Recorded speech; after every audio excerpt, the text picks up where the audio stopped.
Tyre വിൽക്കുകയോ അല്ലെങ്കിൽ puncture അടയ്ക്കുകയോ ചെയ്യുന്ന പണികളിൽ അല്ലെങ്കിൽ അഗ്രിമെന്റ് ചെയ്യുന്നവര് അവരൊക്കെ മത്സര രീതിയിൽ ചാർജ് കുറച്ചും അല്ലെങ്കിൽ അടുത്ത കടക്കാരനെ എങ്ങനെ ഇല്ലാതാക്കണമെന്നുള്ള പ്രവൃത്തിയോടെ ചെയ്യുകയും ചെയ്യാം.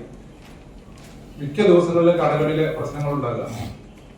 ചാർജ് നമ്മള് ന്യായമായ ചാർജ് മേടിച്ചാൽ ബാക്കിയുള്ളവർ ചാർജ് കുറച്ച് മേടിക്കുകയും ഭിന്നിപ്പോടുകൂടി അങ്ങനെയുള്ള പ്രശ്നങ്ങൾ ഇന്നും തരണം ചെയ്യേണ്ട ഒരവസ്ഥയാണ്. ആ സമയത്താണ് ടയർ വർക്ക്സ് അസോസിയേഷൻ എന്നുള്ള സംഘടനയെ കുറിച്ചൊരു ചിന്ത ഏകദേശം ഒരു 10-15 പേരെ സംഘടിപ്പിച്ചുകൊണ്ട് അവിടെ പരപ്പനങ്ങാടി, താനൂര്, തിരൂര്, മലപ്പുറം ജില്ലയുടെ ഭാഗങ്ങളിൽ ഈ സംഘടന വ്യാപിപ്പിക്കണമെന്നുള്ള ഉദ്ദേശത്തോടു കൂടി ഓരോ ഷോപ്പ് ഉടമകളെയും പോയി കണ്ട് സംഘടനയുടെ സന്ദേശം ഞങ്ങൾ അവരെ അറിയിക്കുകയും അവിടെ എല്ലാവരെയും സംഘടിപ്പിച്ചുകൊണ്ട് മലപ്പുറം ജില്ലയിലെ ഏകദേശം പകുതി ആൾക്കാരെ സംഘടിപ്പിച്ചുകൊണ്ട് അവിടെ ഒരു മീറ്റിംഗ് സംഘടിപ്പിക്കുകയും ചെയ്തു. ആ മീറ്റിംഗിലൂടെ സംഘടനയുടെ ഉദ്ദേശ ലക്ഷ്യം അവിടെ വിവരിക്കുകയും അവരെ സംഘടനയ്ക്ക് കീഴിൽ അണിനിരത്തുവാൻ സംഘടനയുടെ നേതാക്കന്മാർക്ക് കഴിഞ്ഞു. അതിന്റെ ശ്രമഫലമായി മലപ്പുറം ജില്ലയിൽ സംഘടന വളരെ ശക്തമായി പ്രവർത്തനം തുടങ്ങി. പരപ്പനങ്ങാടിയില് അല്ലെങ്കിൽ ആ ഭാഗങ്ങളിൽ ചാർജ് വർധനവ് കൊണ്ടുവരണം എന്നുള്ള ഉദ്ദേശത്തോടെയാണ് തുടങ്ങിയെങ്കിലും അപ്പോൾ ഇതിന്റെ ആവശ്യകത പല ജില്ലകളിലേക്കും ഞങ്ങൾ വിളിക്കുന്ന ഒരു അവസ്ഥയിലേക്ക് വന്നു. അങ്ങനെ സംസ്ഥാനത്തുടനീളം 10 ജില്ലകൾ പൂർണ്ണമായും ബാക്കിയുള്ള ജില്ലകൾ ഭാഗികമായിട്ട് ഈ സംഘടന പ്രവർത്തിച്ചു വരുന്നു. നാളിതുവരെയുള്ള പ്രവർത്തനങ്ങൾ ഒത്തിരി കാര്യങ്ങളിൽ മുന്നിട്ട് നിന്ന് പ്രവർത്തിക്കാൻ കഴിഞ്ഞു. ആതുര സേവനങ്ങൾ, അതേപോലെ തന്നെ കടയിൽ ഉണ്ടാകുന്ന വിഷമങ്ങൾ, അതേപോലെ തന്നെ ഈ ഇതിന്റെ മെറ്റീരിയൽ വാങ്ങുന്നതിനുള്ള ചൂഷണങ്ങൾ, ടയർ വാങ്ങുന്നതിനുള്ള ചൂഷണങ്ങൾ, ഈ കടക്കാർ തമ്മിൽ ഉള്ള ഭിന്നതകൾ, ഇതൊക്കെ ഒരു പരിധിവരെ മാറ്റിയെടുക്കാൻ സംഘടനയ്ക്ക് കഴിഞ്ഞു. അതുകൊണ്ട് അതേപോലെ തന്നെ ഈ കൊറോണ അതേമാതിരി ഉള്ള മെയിൻ പ്രശ്നങ്ങളിലൊക്കെ സംഘടനയുടെ പ്രവർത്തകര് ഫ്രീ ആയിട്ട് ഇങ്ങനെയുള്ള കാര്യങ്ങൾ ചെയ്തു കൊടുക്കാനൊക്കെ സാധിച്ചു. അപ്പോൾ ഈ സംഘടന കൊണ്ട് ഈ പരപ്പനങ്ങാടി അല്ലെങ്കിൽ മലപ്പുറത്ത് വെച്ച് തുടങ്ങിയ ഈ സംഘടനയുടെ പ്രവർത്തനം എല്ലാ ജില്ലകളിലും വ്യാപിപ്പിക്കുകയും എല്ലാ കാര്യങ്ങളിലും ഒരു കൂട്ടായ്മയും ഒരുമയും ഉണ്ടാക്കിയെടുക്കുവാൻ സംഘടനയ്ക്ക് കഴിഞ്ഞു. ഇത് നേതാക്കന്മാർ രാത്രിയെന്നോ പകലില്ലാതെ ജാതി, മത, വർഗ, വർണ്ണ വ്യത്യാസമില്ലാതെ എല്ലാവരും ഒരു ഒടുക്കയിൽ അണിനിരത്തിക്കൊണ്ട് ഉള്ള പ്രവർത്തനം കാഴ്ചവെക്കുവാൻ ഈ സംഘടനയ്ക്ക് കഴിഞ്ഞു. സംഘടനയുടെ ഉദ്ദേശ ലക്ഷ്യം എന്തോ അത് നിറവേറ്റുവാൻ ഈ സംഘടനയുടെ നേതാക്കന്മാര് അഹോരാത്രം പണിപ്പെട്ടുകൊണ്ട് കൂടെ നിർത്തി ഇവരൊക്കെ നിലനിർത്തുവാൻ കഴിഞ്ഞു. അതുകൊണ്ട് ഒരു പരിധി വരെയുള്ള ചൂഷണങ്ങള്, ചാർജ് ഏകോപനം, അപ്പോ അങ്ങനെയുള്ള കാര്യങ്ങൾക്കൊക്കെ ഒരു വ്യക്തത കൊണ്ടുവരാൻ സംഘടനയ്ക്ക് കഴിഞ്ഞു.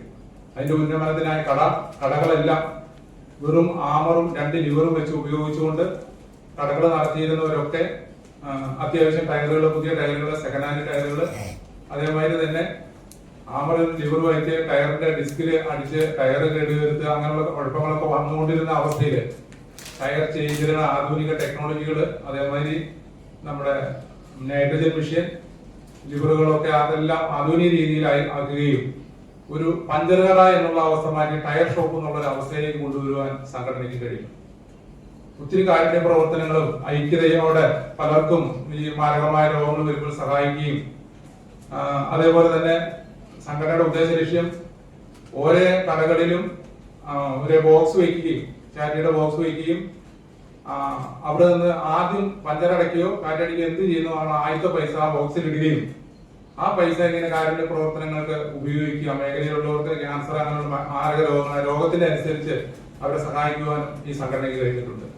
എങ്ങനെ നോക്കിയാൽ ഈ സംഘടനയുടെ പ്രവർത്തനം ഈ കുറെ ആൾക്കാരിൽ ഒതുങ്ങി നിൽക്കാതെ കേരളത്തിൽ 14 ജില്ലകളിലും 2027 ആവുമ്പോഴത്തേക്കും സംഘടനയുടെ എല്ലാ ജില്ലകളിലും ഈ ശക്തമായ പ്രവർത്തനം വ്യാപിപ്പിക്കണമെന്നാണ് സംഘടന തീരുമാനമെടുത്തിരിക്കുന്നത്. ഇതിൽ ഓരോ പ്രവർത്തകരും വളരെ സഹകരണത്തോടെ അവരുടെ കടയൊക്കെ അടച്ചിട്ട് പോലും ഈ സംഘടനാ പ്രവർത്തനങ്ങൾ ഓരോരുത്തരെ സജ്ജരാക്കുവാൻ അവര് ചെയ്ത പ്രവർത്തനങ്ങൾ അഭിനന്ദനാർഹമാണ്.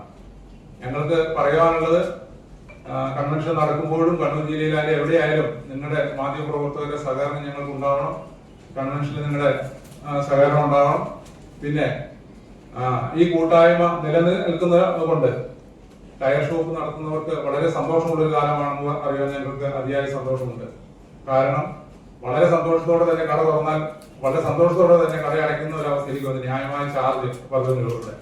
അതേപോലെ തന്നെ കടകളിൽ ഉണ്ടാവുന്ന പ്രശ്നങ്ങൾക്കൊക്കെ ഇപ്പൊ യാതൊരു പ്രശ്നവുമില്ല. നമ്മള് പഞ്ചറടച്ചാലും അവർക്ക് കറക്റ്റ് ആയിട്ടുള്ള പൈസ അറിയാം. എന്ന് വെച്ചാൽ എല്ലായിടത്തും എല്ലാ കടകളിലും പ്രൈസിസ്റ്റ് വിതരണം ചെയ്തിട്ടുണ്ട്. അതിൽ തന്നെ ഒരു ഭിന്നിപ്പുണ്ടാവുകയില്ല. കാരണം എല്ലാവർക്കും ഒരേ പ്രൈസിസ്റ്റാണ് കേരളത്തിൽ എല്ലാ ജില്ലകളിലും എത്തിയിരിക്കുന്നത്. അപ്പൊ കാലഘട്ടത്തിനനുസരിച്ച് ചാർജ് വർധന വരിക, പിന്നെ പരസ്പരം ഞങ്ങൾ ഉണ്ട് എന്നുള്ള ഒരു കൂട്ടിച്ചേർക്കൽ ഉണ്ടാക്കിയെടുക്കാൻ സംഘടനയ്ക്ക് കഴിയും. അപ്പൊ എങ്ങനെ നോക്കിയാലും ഒന്നിച്ചു നിന്നുള്ള പ്രവർത്തനത്തിന്റെ ഫലമായി കേരളത്തിലുള്ള ടയർ മേഖലയിലുള്ളവര്, അതുപോലെ റീറ്റെയിലിംഗുകാര്, അലൈൻമെന്റുകാര്, പഞ്ചറടയ്ക്കുന്നവര് എന്ന് വേണ്ട ഗ്രീസ് അടിക്കുന്നത് വരെ ഒന്നിച്ചു നിർത്തുവാൻ സംഘടനയ്ക്ക് കഴിഞ്ഞിട്ടുണ്ട്. ഞങ്ങളുടെ സംസ്ഥാന ജനറൽ സെക്രട്ടറി ഇന്ന് മീറ്റിംഗ് പങ്കെടുക്കുന്നത് വേണ്ടതാണ്. അദ്ദേഹത്തിന് വലിയ പെട്ടെന്ന് രാവിലെ മരിച്ചു പോയതുകൊണ്ടാണ് അദ്ദേഹം പങ്കെടുക്കാത്തത്. എങ്കിലും നിങ്ങളുടെ എല്ലാവരെയും സഹകരണങ്ങൾ പ്രതീക്ഷിക്കുന്നു. അതേപോലെ ഒരു വിശിഷ്ട വ്യക്തികളാണ് ഇവിടെ പങ്കെടുക്കുന്നത്. രാമേന്ദ്രൻ കടന്നപ്പള്ളി നമ്മുടെ മന്ത്രി, അദ്ദേഹമാണ് ഈ മീറ്റിംഗ് ഉദ്ഘാടനം നാളത്തെ മീറ്റിംഗ്, അതെ, ഈ മെയ് 1-ാം തീയതി മീറ്റിംഗ് ഉദ്ഘാടനം ചെയ്യുന്നത്. അതേമാതിരി പ്രമുഖ നേതാക്കന്മാർ Muraleedharan sir, doctor Thomas Isaac, Shri K Sudhakaran MP എന്നിവരാണ് പങ്കെടുക്കുന്നത്. നമ്മുടെ സംഘടനയുടെ സമയത്ത് നമ്മൾ ഉദ്ദേശിച്ച ലക്ഷ്യം എന്താണെന്ന് വെച്ച് കഴിഞ്ഞാൽ, ആദ്യമായിട്ട് കൂട്ടായ ഒരു കുടക്കീഴിൽ നമ്മളെ അണിനിരത്തി നമ്മുടെ പ്രവർത്തകരെ, നമ്മുടെ മെമ്പർമാരെ അണിനിരത്തിക്കൊണ്ട് പോകണം എന്നുള്ള ചിന്താഗതിയിൽ തുടങ്ങിയ സംഘടനയാണ്. അത് വന്നപ്പോ കക്ഷി രാഷ്ട്രീയത്തിന് അതീതമായ സംഘടനയാണ്, ജാതിമത ചിന്തകൾക്ക് അതീതമായ സംഘടനയാണ്. ഇവിടെ നമ്മുടെ ലക്ഷ്യം ഇത്രയേ ഉള്ളൂ. 2 രൂപയും 5 രൂപയും കാറ്റടിച്ച് മേടിക്കുന്ന കാലഘട്ടത്തിൽ നിന്ന് നല്ല രീതിയിൽ അവർക്ക് അവരുടെ ജീവനോപാധിക്ക് വേണ്ടി സമ്പാദിക്കാനുള്ള ഒരു വക നമ്മുടെ സംഘടന വഴി തന്നെയാണ് നേടിക്കൊടുത്തിട്ടുള്ളത്. അത് ഈ സംഘടന വഴി തന്നെയാണ് അവർക്കെല്ലാം ലഭിച്ചിട്ടുള്ളത്. അതുപോലെ തന്നെ നമുക്ക് അവർക്ക് ESI പോലുള്ള ആധുനിക ഇൻഷുറൻസ് കമ്പനികളുടെ പരിരക്ഷ അവർക്ക് അത്യാവശ്യമായിട്ട് വന്നിട്ടുണ്ട്. അതിനുവേണ്ടി ഞങ്ങൾ നിവേദനം കൊടുത്തു. നിവേദനം കൊടുത്തപ്പോൾ അതിൽ പറയുന്ന അവർക്ക് കൃത്യം തന്ന മറുപടി, ഒരു കടയിൽ 5 or 6 സ്റ്റാഫ് ഉണ്ടെങ്കിൽ മാത്രമേ അവർക്കത് ഇത് അനുവദിക്കാൻ പറ്റൂ എന്നുള്ളതാണ്. ഞങ്ങൾക്ക് ഈ കാര്യമൊന്ന് നിങ്ങൾ ഇതൊന്ന് ഗവൺമെന്റിലേക്ക് അവതരിപ്പിക്കണം. കാരണം സ്റ്റാഫുകൾ എന്ന് പറയുന്നത് സ്ഥിരമായിട്ടുള്ള സ്റ്റാഫുകളല്ല, അവർ മാറിക്കൊണ്ടിരിക്കും. അപ്പൊ ഞങ്ങൾക്ക് ഈ സ്റ്റാഫുകളെ വെച്ചുകൊണ്ടുള്ള ESI സൗകര്യം മെച്ചപ്പെടുത്തി കൊണ്ടുപോകാൻ ഞങ്ങൾക്കൊണ്ട് സാധിക്കില്ല. കാരണം അവരുടെ വിഹിതം അടയ്ക്കേണ്ടതായിട്ടുണ്ട്. അപ്പോൾ ഞങ്ങൾ ഉദ്ദേശിക്കുന്നത് ഇപ്പോൾ അതാണ്. എന്താണെന്ന് വെച്ച് കഴിഞ്ഞാൽ, നമ്മുടെ കുടുംബങ്ങളിലെ, നമ്മുടെ വീട്ടിലെ ഈ മെമ്പർമാരാണെങ്കിൽ ആ ഷോപ്പ് ഉടമയുടെ കുടുംബവും അവരും തമ്മിൽ ചേർത്തിക്കൊണ്ട് ഒരു ESI സൗകര്യം ഒരുക്കിത്തരാൻ സർക്കാരിന് അപേക്ഷ കൊടുക്കേണ്ടതുണ്ട്. അത് ഈ സമ്മേളനം കഴിഞ്ഞുകൊണ്ട് ഞങ്ങൾ കൊടുക്കും. അപ്പോൾ അങ്ങനെ ESI സൗകര്യം കിട്ടിക്കഴിയുമ്പോൾ ഇപ്പൊ നിലവിലുള്ള ഇൻഷുറൻസ് എന്ന് പറയുന്നത് ആക്സിഡന്റ് ഇൻഷുറൻസ് ആണ്.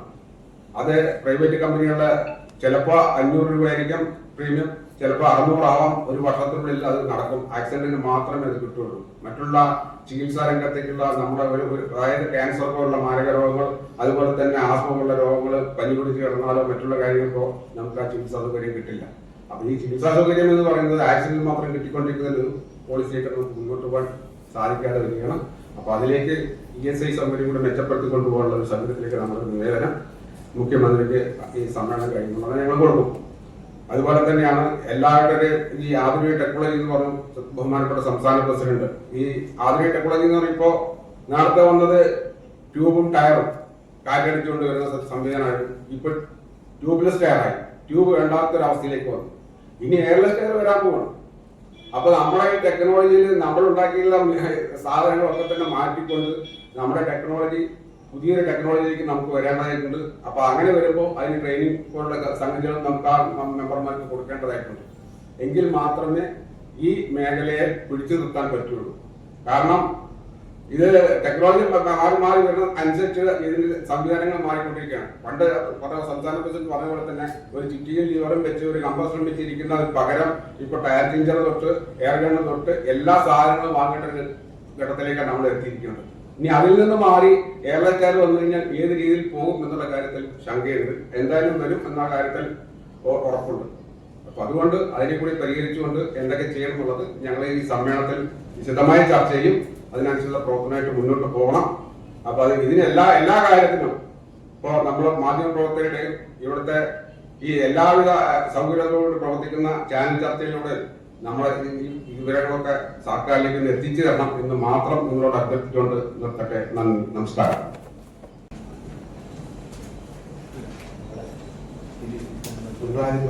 സംസ്ഥാന president PC Biju. Treasurer Radhakrishnan ഉണ്ടോ? ജില്ലാ എക്സിക്യൂട്ടീവ് പ്രകാശൻ വടത്തിൽ നടത്തി വാ.